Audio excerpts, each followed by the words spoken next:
မင်္ဂလာပါမြန်မာစာသင်ကြားခြင်းကနေပြန်လည်ကြိုဆိုလိုက်ပါတယ်ဒီချယ်တို့ပြီးခဲ့တဲ့တစ်ပတ်ကစသက်သင်ခန်းစာထိပြီးသွားပြီเนาะဆိုလို့ရှိရင်စသက်တော့သင်ခန်းစာတွေကိုလည်းကောင်းကောင်းလုပ်ပြီးမယ်လို့ရှင်းမျှော်လင့်ပါတယ်အခုဒီတစ်ပတ်မှာလည်းပဲသင်ခန်းစာလေးကိုတော့ပဲကောင်းစဉ်လေးတောင်းလဲဆိုတာကိုကြည့်ကြအောင်เนาะ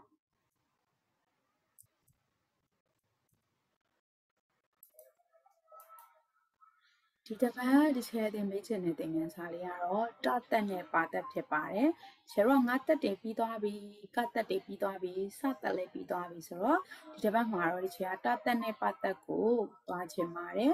အဲ့တော့တသက်နဲ့ပါသက်ပေါ့နော်အဲ့တော့တသက်နဲ့ပါသက်မှာဘယ်လိုအတန်ထွက်လဲဆိုတော့သူကအတန်စင်တူတဲ့ဟာလေးဖြစ်တဲ့အတွက်နှစ်ခုဒီထဲမှာနှစ်ခုသင်ရတာပေါ့နော်နားတက်နဲ့မတက်တုံးကလိုပဲအတန်တူတယ်ဒါကြောင့်မလို့သူတို့တတက်နဲ့ပါတက်ကလည်းအတန်တူလို့သူတို့နှစ်ခုတွဲပြီးသင်ရတာဖြစ်ပါတယ်အဲ့တော့အဲ့နေရာမှာdash လေးတွေနေရာမှာဗာလေးတွေထည့်မလဲဆိုတော့အပြေးလေးကိုထည့်လိုက်မယ်ဆိုလို့ရှိရင်အပြေးလေးကိုထည့်လိုက်မယ်ဆိုလို့ရှိရင်โอเคအပြေးလေးကိုထည့်လိုက်ပါမယ်အဲ့တော့အတသက်ဟုတ်ပါပြီအပါတက်ကလည်းအပါပဲအတသက်အပါသက်အတသက်အပါသက်နော်ဟုတ်ပါပြီအဲ့ဒါဆိုလို့ရှိရင်တသက်ပါသက်နဲ့ဘယ်စလုံးလေးတွေလဲဆိုတာကိုဆက်ပြီးတော့ကြည့်ပေးပါဦး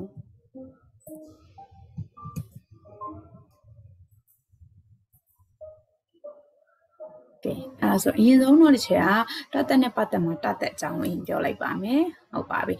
အတသက်ကထည့်လိုက်တော့ကဆိုတော့ကက်ဟုတ်ပါပြီခထည့်လိုက်တော့ခခက်စထည့်လိုက်တော့ဆက်တာထည့်လိုက်တော့တက်ဖထည့်လိုက်တယ်ဖဖက်လလေးထည့်လိုက်တော့လ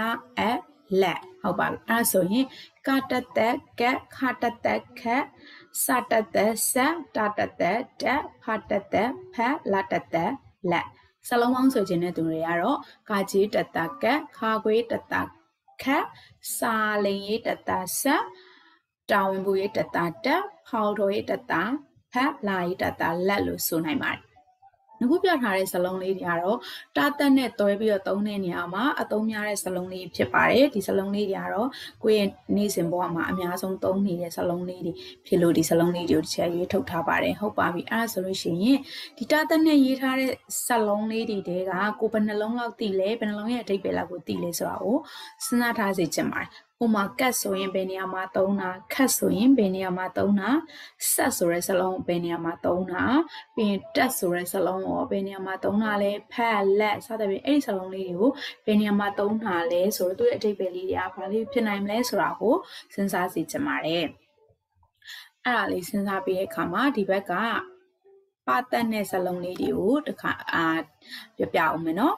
ဟုတ်ပြီကပါတက်ဆိုတော့ကဲတော့အဲ့နဲ့အတရနဲ့ဖြစ်တဲ့အတွက်ကြောင့်မလို့အသက်စင်ဖြစ်တဲ့အတွက်ကြောင့်မလို့ကက်လို့ဆိုလို့လည်းရပါတယ်စလုံးပေါင်းဆိုခြင်းကကြီးပတကက်ဒါမှမဟုတ်အတန်တိုင်းကိုပဲပေါင်းဆိုခြင်းနဲ့ဆိုကပတကက်ပေါ့နော်အတန်လုံးဝ phonics အတန်စစ်ကြီးပဲဆိုလို့ရှင်တော့ကက်ဆိုရင်ခခစဆက်တာတက်ရှာရှလာလက်ဟုတ်ပါပြီအဲ့တော့စလုံးပေါင်းဆိုခြင်းကကြီးပတာကက်ခါခွေးပတာခက်စာလင်းပတာဆက်တောင်ပွေးပတာတက်ရာကောက်ပတာရက်လိုက်ပတာလက်ပါဟုတ်ပါပြီဒါဆိုရင်ကတက်နဲ့တက်မှာအတန်တွဲတော့ဟိုဘက်ကဒီဘက်ကတူတဲ့စလုံးလေးတွေတစ်ချက်ပြထားတာဖြစ်ပါတယ်ဒါမဲ့ဖောက်တော်ရေးပတာဖက်ကကျတော့သုံးနေတဲ့အတွက်မထည့်ပေးထားပါဘူးအဲ့ဒီမှာရာကောက်ကိုပြောင်းပြီးတော့ထည့်လိုက်ပြီးတော့ရာပတာရက်ရာကောက်ပတာရက်ရာရက်ကိုပြောင်းထည့်လိုက်ပါဟုတ်ပါပြီဒါဆိုရင်ကပတ်သက်နဲ့ကတ်တဲ့စလုံးလေးဆိုလို့ရှိရင်လေအဲ့သူ့ရဲ့စလုံးလေးရဲ့အဓိပ္ပာယ်ဘယ်နေရာလေးမှာရှိလဲဆိုတာကိုစဉ်းစားကြည့်ပါဦးဟုတ်ပြီအကယ်၍တို့သမီးတို့ကဗီဒီယိုကြည့်နေဆိုဒီဗီဒီယိုလေးကိုခဏရက်ပြီးတော့စဉ်းစားမယ်စဉ်းစားလို့ရသွားပြီဒါမှမဟုတ်ကိုအနီးနားပတ်ဝန်းကျင်ပစ္စည်းလေးတွေကိုလိုက်ကြည့်လိုက်မယ်ပဲစလုံးကတော့ပတ်သက်နဲ့ရေးထားတဲ့စလုံးလေးဖြစ်နိုင်လဲဆိုတဲ့ဟာကိုလိုက်ကြည့်ပြီးသွားလို့ရှင်တော့ဒီချဲဆိုတာဒီချဲရေးပြမယ်ဒီချဲရှာထားတဲ့ပုံလေးတွေကိုကြည့်လိုက်လို့ရပါပြီโอเคဟုတ်ပါပြီ ဒါလေးကိုကောင်းကောင်းမြင်မှုမယ်လို့ထင်ပါတယ်ဟုတ်ပါတယ်။ဘာလေးလဲကက်ကြီးလေးဟုတ်တယ်အဲ့ကက်ကြီးကတတ်နဲ့ရေးလားပတ်သက်နဲ့ရေးလားကြည့်ကြအောင်နော်။ဟုတ်ပါပြီသူ့မှာကတတ်ကက်ကက်ဆိုတဲ့စလုံးပါပါတယ်အဲ့တော့ရေးတော့ကက်ကြီးဖတ်တော့ကက်ကြီးအဲ့တော့တချို့ကကြတော့ကက်ကြီးကိုကတက်နဲ့လဲမှာကတက်လို့ထင်တဲ့သူတွေလည်းရှိပါတယ်။ပတ်သက်လို့ထင်တဲ့သူတွေလည်းရှိပါတယ်မဟုတ်ပါဘူးကတတ်တပါကကြီးကိုရေးတဲ့အသုံးနှုန်းမှန်တော့တတ်တဲ့နေဖြစ်ပါတယ်ကပတ်တက်ကက်ကတော့ဘယ်နေရာမှာဆိုတော့ကကြီးနဲ့ညှက်ထားတဲ့ပစ္စည်းတွေကိုစက်ကူတွေကိုပဲဖြစ်ဖြစ်ရုပ်ပုံတွေကိုပဲဖြစ်ဖြစ်ကတ်တာနေရာမှာကတ်တာစာအုပ်ထဲမှာကတ်တာဒါမျိုးဆိုလို့ရှိရင်ပတ်သက်နဲ့ကတ်ပါတယ်ကော်ကတ်တာအဲ့မျိုးတွေဆိုလို့ရှိရင်လည်းပတ်သက်နဲ့ကတ်တာဖြစ်ပါတယ်တော့ပုံပြဖို့အတွက်နဲ့အခက်အခဲရှိလို့တစ်ခါရှင်းပြလိုက်တာပါပါတယ်ကြည့်ပါအောင်သူဘာလုပ်နေရလဲဟုတ်တယ်သူမတက်ထားလိုက်တာမတက်ရက်လိုက်တာဟုတ်တယ်အဲ့တော့သူမှာရှာရက်ဆိုရဲစလုံးလေးပါပါတယ်ရက်မတက်ရက်တာကိုဘာနဲ့ရေးလဲဆိုတော့ပတ်သက်နဲ့ရေးပါတယ်တတ်သက်မဟုတ်ပါဘူးအဲ့တော့တတ်သက်ရက်ဆိုတော့သူရက်ဆိုရဲအတန်ကိုပို့ပြီးရှာတတ်သက်ဆိုလို့ရှိရင်ရက်လို့အတန်ထွက် red ဆိုရဲအတန်ရအတန်နဲ့ထွက်တာများပါတယ်ဆိုတဲ့အခါကျတော့ပတ်သက်နဲ့မတက်ရက်တာကိုပတ်သက်နဲ့ရက်ပါတယ်နောက်တစ်ခုကကျတော့မတက်ရက်တာလဲပတ်သက်နဲ့ရက်တာနောက်တစ်ခါကျတစ်ခုကိုလုံးနေတော်ပြီရက်လိုက်တော့မင်းပြကိုဆက်မလုပ်တော့နဲ့စာရေးနေတာကိုရက်လိုက်တော့ကစားနေတာကိုရက်လိုက်တော့လှုပ်ရှင်ကြည့်နေတာကိုရက်လိုက်တော့ဂိမ်းစောနေတာကိုရက်လိုက်တော့စသဖြင့်ရက်ခိုင်းတာဒီအကုန်လုံးကပတ်သက်နဲ့ရက်တာပဲဖြစ်ပါတယ်ဟုတ်ပါပြီအဲ့ဒါဆိုရင်နောက်စလုံးလေးတစ်လုံးကိုကြည့်ပါဦးโอเคမြောင်လေးပါလုံးနေလို့ထင်ပါလေ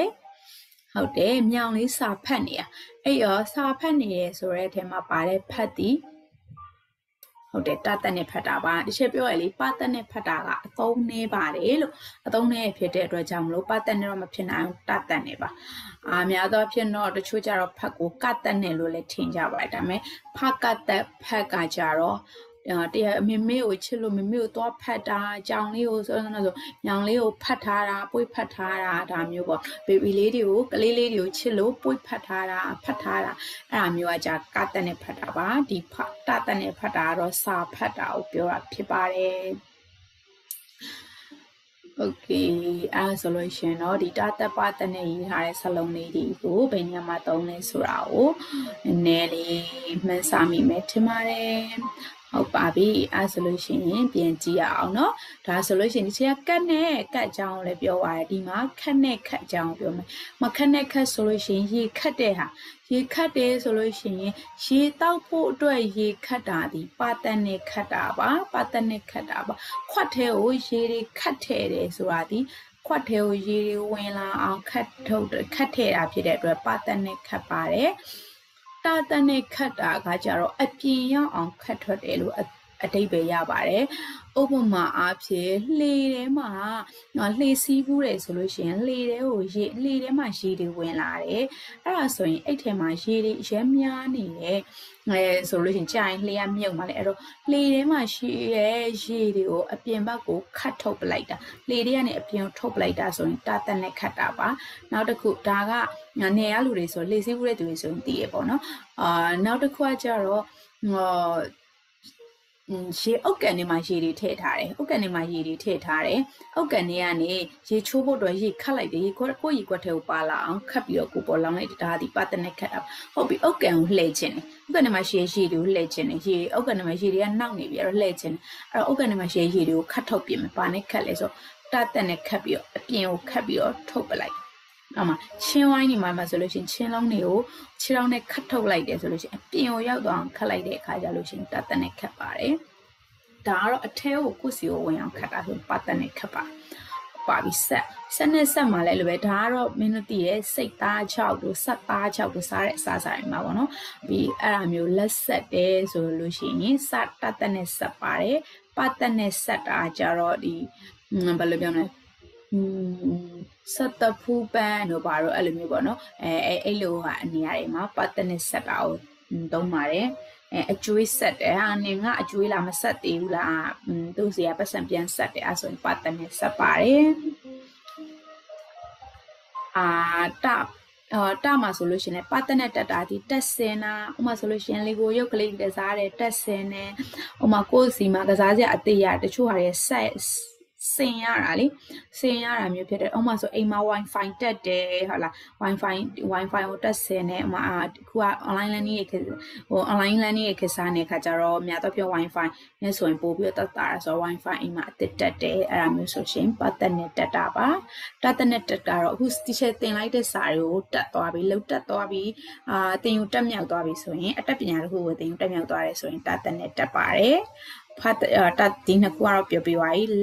လက်မှာဆိုလို့ရှိရင်တက်တဲ့နဲ့လက်ကလက်ဆက်တာဒီမှာဒီလက်နဲ့ဒီဆက်ကိုသွားပြီးပေါင်းလို့ရပါတယ်လက်ဆက်တာပါဒါကတော့လက်တာပတ်တဲ့နဲ့လက်ကိုယ့်ရဲ့ဘေးနားမှာရှိအခုမှအတန်းထဲမှာထိုင်နေရဆိုလို့ရှိရင်ထိုင်ကုန်တစ်ခုမှ4ယောက်ထိုင်နေဆိုလို့ရှိရင်ကျောင်းတစ်ယောက်ကနေမကောင်းလို့ဖြစ်နေဆိုသူ့ရဲ့ထိုင်ကုန်နေရာလေးကလက်နေလက်နေအဲ့ဒါမျိုးမှသုံးပါတယ်ဟုတ်ပါပြီဒါလောက်ဆိုရင်တော့နားလည်ပြီလို့ထင်ပါတယ်နောက်ထပ်စာပုတ်တွေဖတ်တဲ့အခါဘရုပ်ပုံလေးတွေကိုကြည့်နေဒါလေးတွေကိုဖတ်ရင်းနဲ့နားလည်သွားမယ်လို့မျှော်လင့်ပါတယ်ဟုတ်ပါပြီအဲ့ဒါဆိုလို့ရှိရင်ဒါဆိုရင်တာတက်နဲ့ပါတက်ကိုခြေရခွဲပြထားတာဟုတ်ပြီအဲ့ဒါဆိုလို့ရှိရင်ဆောနာဘီစလုံးလေးနဲ့တာတက်ပါတက်ကိုတွဲပြီးတော့အခုမှတော့ဘီတွဲစလုံးလေးနဲ့တာတက်ပါတက်ကိုတွဲပြမှာဖြစ်ပါတယ်ဟုတ်ပါပြီဘီတွဲစလုံးလေးနဲ့ဘီတွဲတွေမှာဆိုရင်တော့အစင်လိုက်တိုင်းပဲပင်းရဲ့ဆွဲထိုးလို့ပြောတဲ့အတွက်ရှာပင်းနဲ့အရှင်လာရပင်းကိုအရှင်ရေးပါတယ်ဟုတ်ပါပြီရပင့်မှာဆိုလို့ရှင်သူကတတ်နဲ့ရေးတဲ့နေရာမှာကြတက်ချက်ဆိုတဲ့စလုံးကတစ်လုံးကတော့ရှိရဲဒါပေမဲ့အသုံးနေတယ်မင်းတို့အရင်မှာမသုံးဘူးပြောလို့ရှင်ချခါရပင်ချနဲ့ချတတ်တဲ့နေရာတွဲပြီးတော့မသုံးဘူးဆိုတော့ဘာသုံးလဲဆိုတတ်နဲ့သုံးတယ်ရပင်ထဲမှာတတ်နဲ့သုံးတယ်တစ်လုံးတီးတော့စကလုံးကဖြတ်ပဲပေါ့နော်ဖြတ်ပါဘာဖြစ်လို့လဲဆိုဖြတ်ဆိုတာဖြက်လက်ရှိတာတော်လက်ဖြက်လက်ရှိတာလျင်ဖြက်လက်တာအဲ့ဒါတွေမှာသုံးပါတယ်အဲ့ဒီလုံးပဲသုံးပါတယ်ကျန်တဲ့စလုံးတွေကတော့တတ်နဲ့မှာသုံးတယ်သုံးတာမရှိတဲ့လောက်ပဲပေါ့နော်အဲ့ဆိုခါကျတော့ပြီးသွားလို့ရှိရင်ယာရစ်နဲ့ကြတော့သူကတော်တော်များများသုံးတယ်ကျက်ခုနကပဲချက်ဆိုလို့ရှိရင်လည်းနေချက်တာတို့ဘာလို့မှဒါသုံးတယ်ဥမာပြောနေ chicken ချက်ကလေးဆိုလို့ရှိရင်တော့ကတ်တနဲ့ချက်တဲ့ဟာနော်အရှိမှလည်းတင်ခဲ့ပြီးသွားပြီဆိုတော့တတ်တဲ့ချက်တဲ့ခါကျတော့ဘာကိုချက်လဲဆိုတော့နေချက်တာတို့ဘာလို့ရှိရင်သုံးပါတယ်ပြီးတော့ပြက်ကိုသုံးပါတယ်ပြက်တာဥမာဆိုလို့ရှိရင်ဗာလဲဆိုပြက်သားရှိရအလုံးလုံးတဲ့နေရာမှာပြက်သားတာအဲ့အမျိုးဆိုလို့ရှိရင်တတ်တဲ့နဲ့ပြက်ပါတယ်အိမ်မှာဒီနေ့တော့မီးပြက်တာနဲ့မဟုတ်နော်မီးပြက်တာတော့ကတ်တက်နေဆိုရေမလာဘူးရေပြက်နေတယ်ကိုယ်စီမှာပြက်လက်နေပြက်စီဥမာဆိုတင်လာမကုံသေးဘူးကျတော့လူကြီးတွေဆိုလို့ရှင်လာစာကလာကုံမထုံမအခုပတ်စံကမရှိတော့ဘူးလက်ထဲမှာပတ်စံပြက်နေပြီကိုယ်စီမှာတခုခုပြက်လက်နေပြီရေပြက်တယ်အဲ့လိုမျိုးပေါ့အဲ့အမျိုးတွေဆိုလို့ရှင်ပြက်လက်သွားတဲ့ဟာမျိုးဆိုလို့ရှင်တတ်တဲ့ပါမရှိသေးတဲ့အခိုက်တန့်ပြက်လက်တဲ့ဟာမျိုးတတ်တဲ့ပြက်ပြအဲ့နဲ့ပြက်ပါတယ်မီးပြက်တာကြတော့မီးကမကောင်းလို့ပြက်စီးသွားတဲ့ဟာမျိုးဟိုကနေလာတဲ့ဟာမျိုးပြက်သွားမျိုးဆိုကတ်တက်ဖြစ်ပါတယ်ဒီမှာဖြတ်ဒါဆိုလို့ရှိရင်ဖြတ်တာမီးဆိုတော့မီးဖြတ်တာမီးကမီတာမဆောင်လို့မီးဖြတ်ချလိုက်တာအဲ့ဒါမျိုးဆိုရင်တတ်တဲ့နဲ့ဖြတ်ပါတယ်ပြီးမြက်မျက်နိုးတာတွေ့တာလားပြောလို့ရှိရင်မြန်မာပါတယ်မျက်နိုးဟလာမြင့်ပြောလို့ရှိရင်မင်းမြတ်စသဖြင့်ပေါ့နော်ပြောလို့ရှိရင်စော်မြတ်အဲ့အမျိုးတွေမှာဆိုရင်ဒီနာမည်ဒါကိုသုံးပါတယ်မြတ်ဆိုမွန်မြတ်တာစသဖြင့်ပေါ့နော်မြက်ခင်းမြတ်ကတန်နေမြတ်တာပါဒီမြတ်နဲ့မတူပါဘူးမြက်ခင်းဒါတော့မွန်မြတ်တာဆိုတဲ့ဟာမျိုးမှာသုံးပါတယ်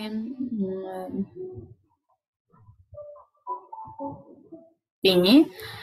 တော့ဝါဆွဲနဲ့သုံးတာမရှိဘူးဝါဆွဲနဲ့သုံးတဲ့ဟာမရှိဘူးဆိုတော့အခါကျ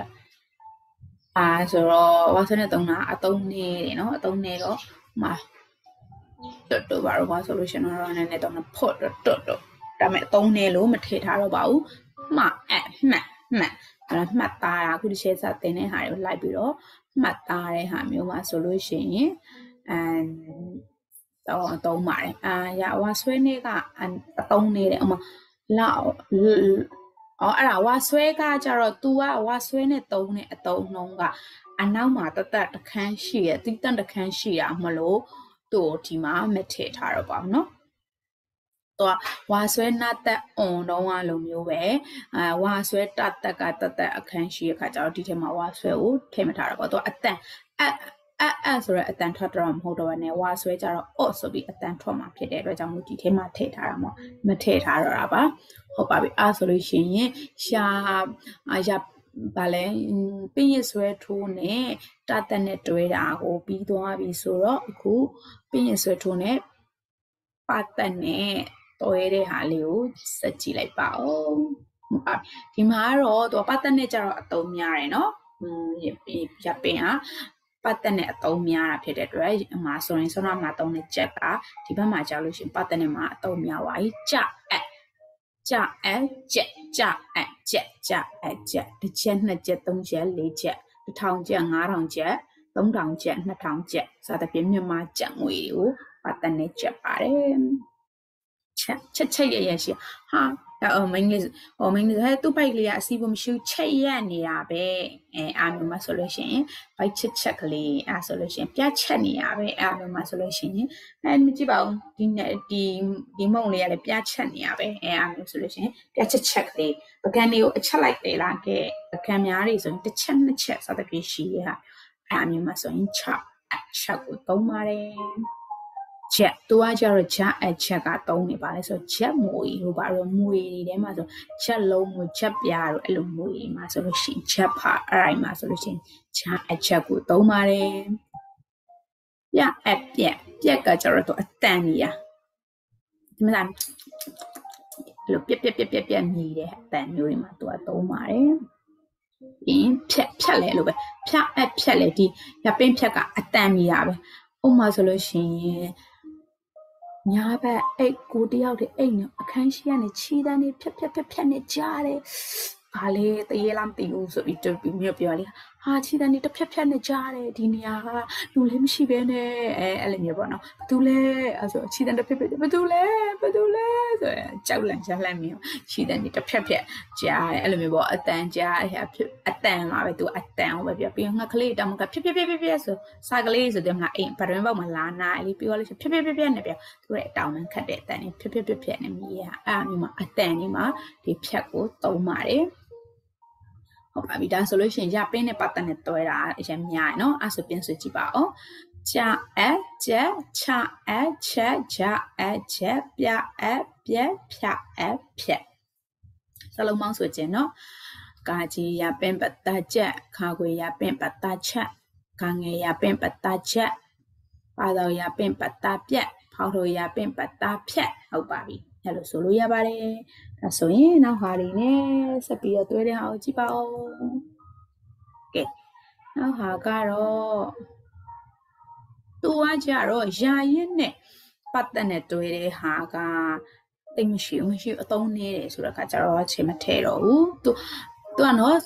တတ်တက်မှာကြတော့ရှာရစ်နဲ့သုံးတာများတယ်ပတ်သက်မှာကြတော့ရှာပင်းနဲ့သုံးတာများတယ်ဘယ်နေရာမှာပဲဖြစ်ဖြစ်အခုကကြတော့ဟတ်ထိုးဝါဆွဲအဲ့လိုပဲချက်ပြောလို့ပဲနောက်မှာဝါဆွဲတတ်ပတ်တက်ကလာမှာဆိုတော့ပြီးတော့သူကအတန်တစ်မျိုးပြောင်းသွားတာဆိုတော့ဒီထဲမှာမတွေ့တော့ပါဘူးဟတ်ထိုးကကြတော့ဟတ်ထိုးစလုံးတွေဖြစ်တယ်ညပြီးတော့နှညကတော့စောနာကက်ကြီးပြရမလားအဲ့ကက်ကြီးနဲ့စာရွက်တွေကိုညက်တယ်ဆိုတဲ့ဟာမျိုးမှာဒီပတ်သက်နဲ့ဟိုကတ်တက်နဲ့ညက်တုံးကကြောက်တေးညက်အကောင်သေးရပြောနော်ဒီပတ်တက်နဲ့ညက်တာမှာကက်ကြီးနဲ့ညက်တာသပင်ညက်တာအင်ချီညက်တာစသဖြင့်ပေါ့နော်ပိတ်စတွေကိုညက်တာအဲ့အမျိုးဆိုလို့ရှင်စက်ကူတွေကိုညက်တာဒါတွေကပတ်တက်နဲ့အကောင်လို့ညက်တာပါအဲ့တော့ကက်ကြီးညက်စောနာကက်ကြီးကိုယူပြီးတော့ဒီမှာညက်ချင်တိုင်းညက်လို့ရပါပြီ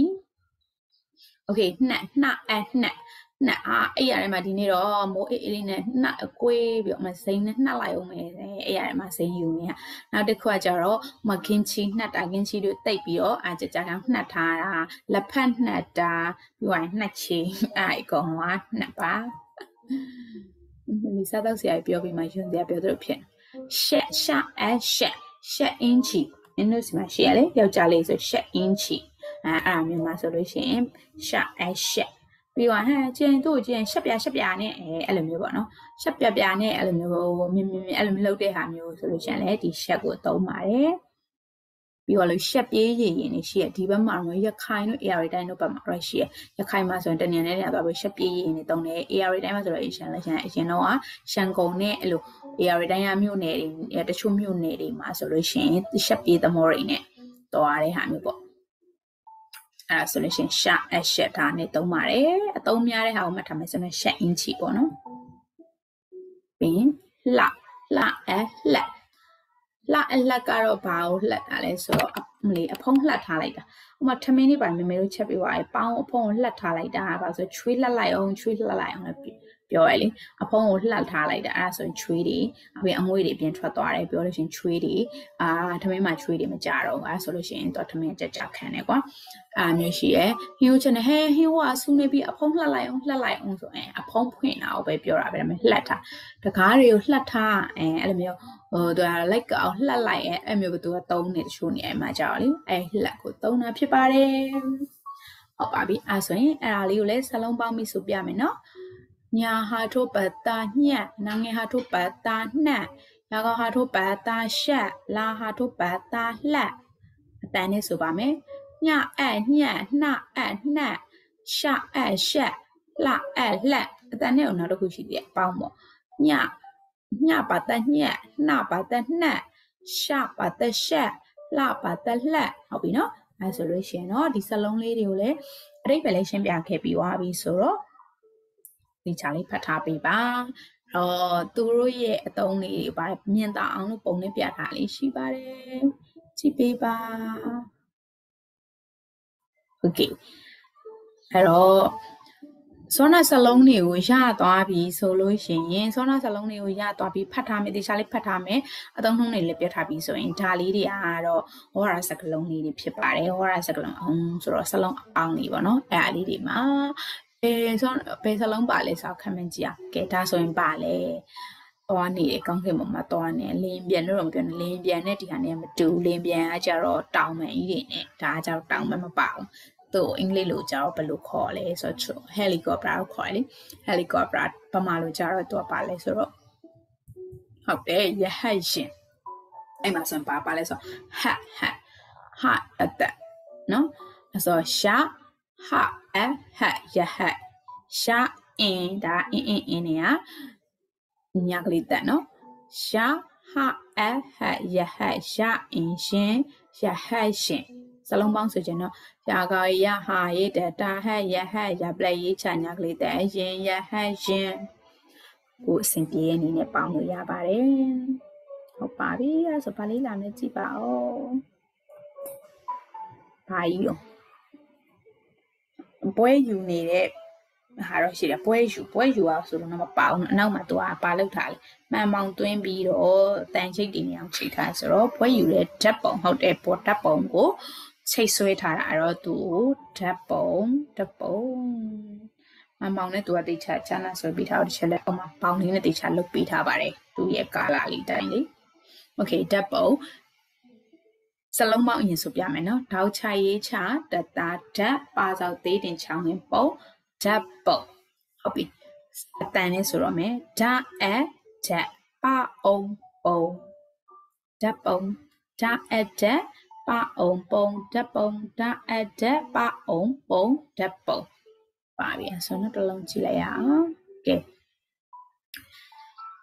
မဟိုအောင်နေနေရလို့ချင်းပြန်ချင်းမချင်းပြစ်လိုက်မယ်ဆိုတဲ့ဟာကြီးဘာကြီးလဲတနှက်ကြီးဟုတ်တယ်ကဲအဲ့တနှက်ကိုဘယ်လိုရေးလဲကြည့်ရအောင်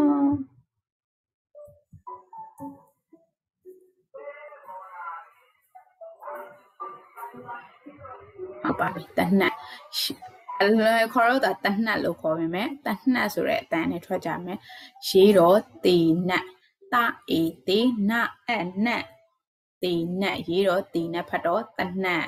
တာအေတေနအနက်တနက်ဟုတ်ပြီနော်အဲ့တော့စလုံးပေါင်းဆိုပြမယ်သွေးထိုးတာရည်တေနာငယ်တတာနက်တနက်ဟုတ်ပါပြီဒါဆိုရင်အခုစလုံးကအဲ့ဒါပြီးသွားပြီဆိုတော့ နောက်တစ်လုံးကဘာလာမလဲခံမှန်းကြည့်ရအောင်ပြောပြမယ်သူကကြည့်ရတော့ဘာလဲဆိုတော့မေ့ပါဒါကတော့တိတဲ့အတိုင်းပဲဘာလဲဆိုတော့ရှေ့မှာပြထားပြီးသားစလုံးပါပဲဟုတ်တယ်ကက်ကြီးဆိုတော့ဒါကက်ကြီးအတန်ထွက်တော့ပေါင်းတော့ကကြအေဂျီကက်ကြီးရေတော့ကက်ကြီးဖတ်တော့ကက်ကြီးလို့ပဲဖတ်ကြနော်ကကြအေဂျီနော်ကက်ကြီး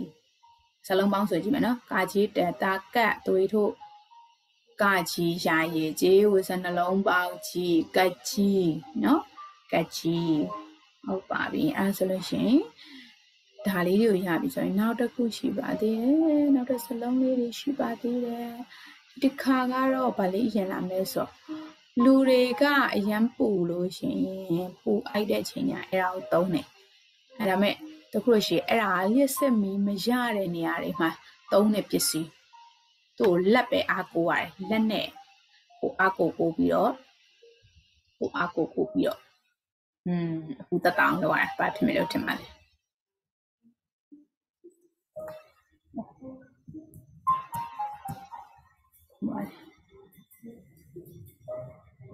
ဟုတ်ပါတယ်ရှက်တောင်းပါကဲဘယ်လိုပေါင်းလဲကြည့်အောင်ရှာရက်တအောင်တောင်းရက်တောင်းရှာရက်တအောင်တောင်းရက်တောင်းဟုတ်ပြီနော်စလုံးပေါင်းဆိုပြမယ်ရှာပလေးပတာရက်သူတို့တောင်းမချငါတာတောင်းရက်တောင်းโอเคရှက်တောင်းပြီးသွားပြီဆိုတော့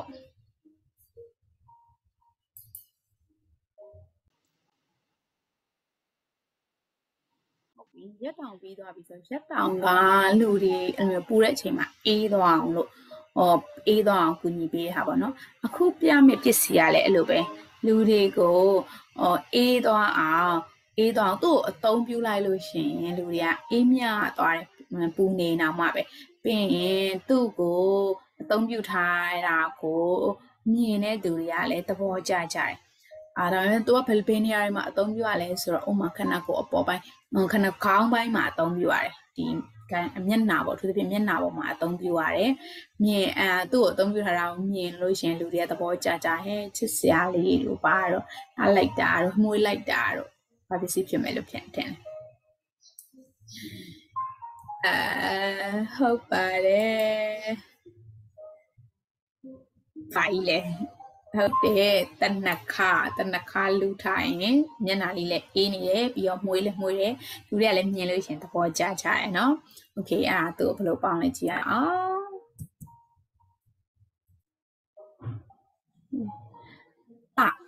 နခတနခပြန်ပေါင်းပါမယ်တနတနခတနခနတနခဟုတ်ပြီနော်ကဲအဲ့ဆိုရင်စလုံးပေါင်းဆိုပြပါမယ်တာရီတနာငယ်ပတနတနခကိုရေးချောင်းစနှလုံးပေါက်ခတနခ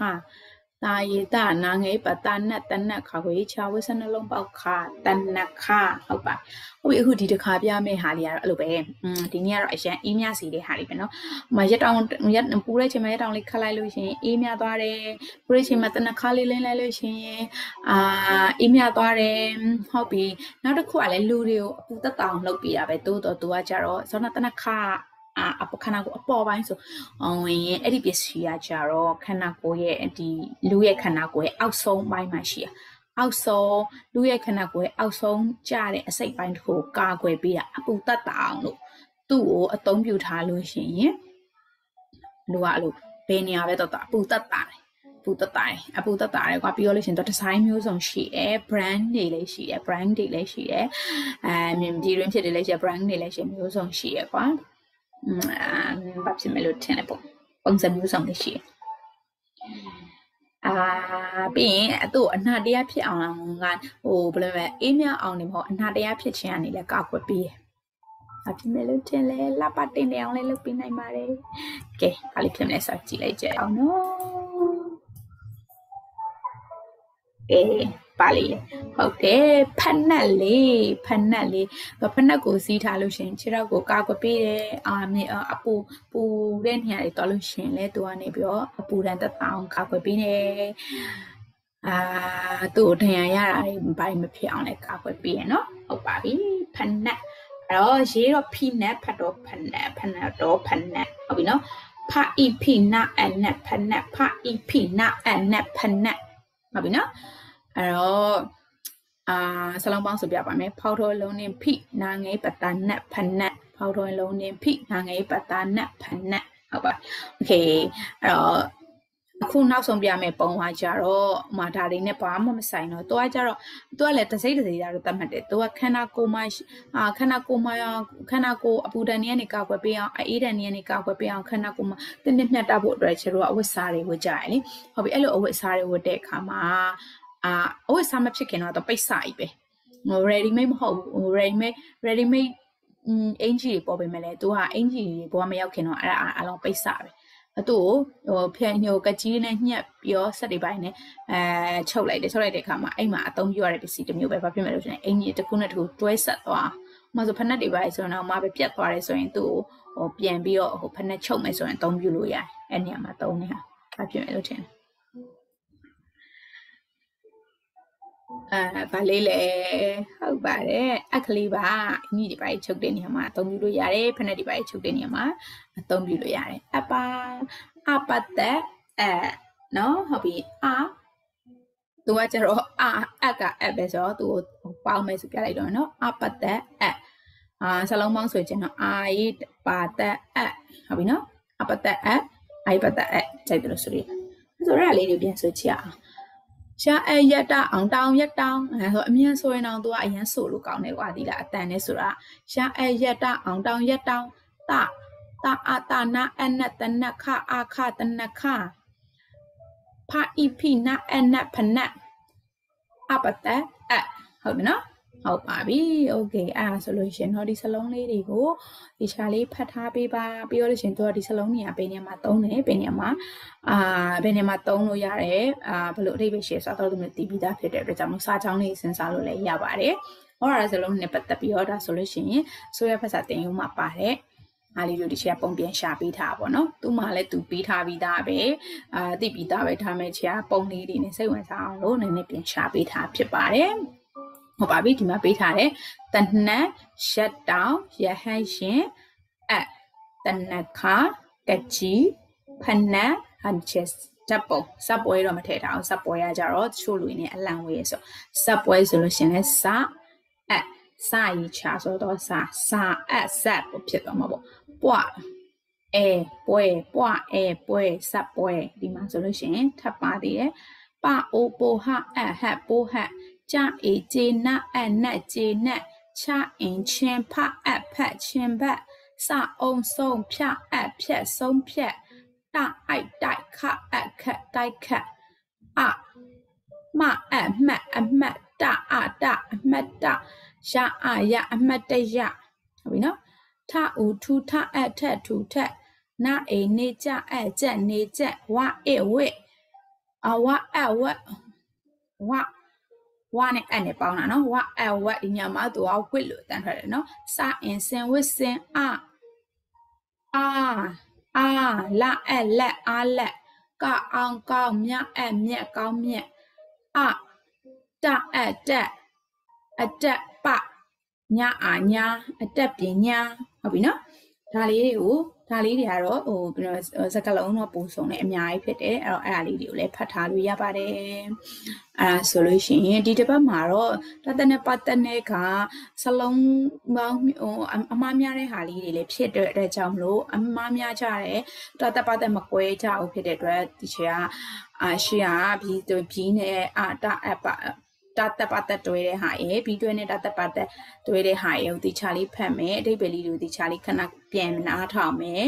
ပြောလို့ရှိရင်ဒီရောဟာရစလုံးပေါင်းလေးတွေကိုဒီချာလေးဖတ်ထားပြီးမယ်သူနဲ့ပတ်သက်တဲ့စာကြောင်းလေးတွေစဉ်းစားပြီးမယ်အဲ့ဒါလေးကိုအရှင်လုပ်ပေးပါအဲဆိုရင်နောက်တစ်ပတ်မှာတော့စာပုတ်လေးတွေဖတ်ကြည့်ကြအောင်နော်ဒါလေးတွေကိုဒီချဖတ်ပေးထားပါဘိုင်ဘိုင်နောက်တစ်ပတ်မှာပြန်တွေ့မယ်နော်